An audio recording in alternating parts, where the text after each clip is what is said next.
Hi friends, ఈరోజు మా పూజ గది చూపిస్తాను. గుమ్మం దగ్గర ఇలా ముగ్గు వేసుకున్నాను. డోర్ మీద లక్ష్మీదేవి ఫోటో ఉంటుందండి.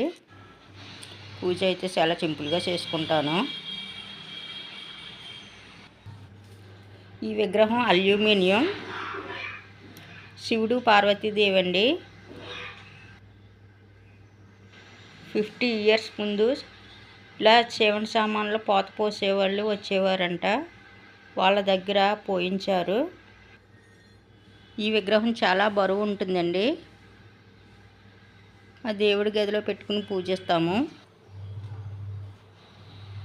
దేవుడి దగ్గర క్లీన్ చేసి ఫోటోలకు పువ్వులు ఈ విధంగా పెట్టుకుంటాను. ఈ పువ్వులన్నీ మా చెట్లువేనండి. చాలా పువ్వులు పోస్తాయి, రకరకాల పువ్వులు ఉంటాయి.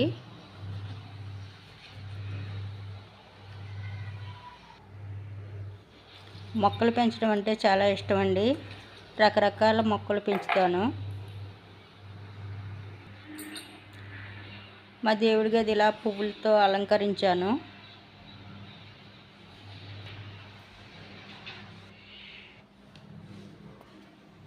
అటుపక్కన ఇటుపక్కన ఫోటోలు పెట్టి మధ్యలో విగ్రహాలు పెడతాను. ఇది సత్యనారాయణ స్వామి ప్రతిమ అండి. ఇది అన్నవరంలో వ్రతం చేయించుకునేటప్పుడు ఇస్తారు. ఇది పూజ గదిలో పెట్టుకుంటాను. ఈ వెంకన్న బాబు విగ్రహం అయితే ధాన్యంతో తయారు చేశారండి.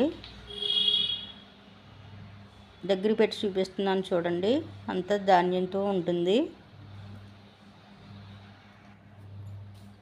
ఈ విగ్రహం అయితే తిరుపతిలో తీసుకున్నారంటండి.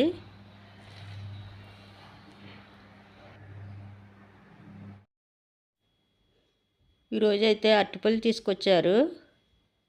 అవి దేవుడి దగ్గర పెట్టి పూజ అయితే సింపుల్గా ఈ విధంగా చేసుకున్నాను.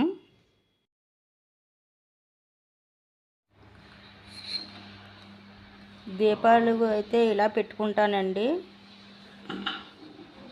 ఇలా పెట్టుకోవచ్చో లేదో చెప్పండి. ఏమైనా తప్పులుంటే కామెంట్ చేయండి. బయట అయితే తులసమ్మని ఈ విధంగా పెట్టుకున్నాను. చిన్న బాల్కనీ ఉంటుందండి. ఆ బాల్కనీలోనే గుమ్మం ముందు పెట్టుకున్నాను. ఆ తులసమ్మ దగ్గర అయితే ఇలా సింపుల్గా చేసుకున్నాను. నా వీడియో కానీ నచ్చితే సబ్స్క్రైబ్ చేయండి, షేర్ చేయండి, కామెంట్ చేయండి. Thank you.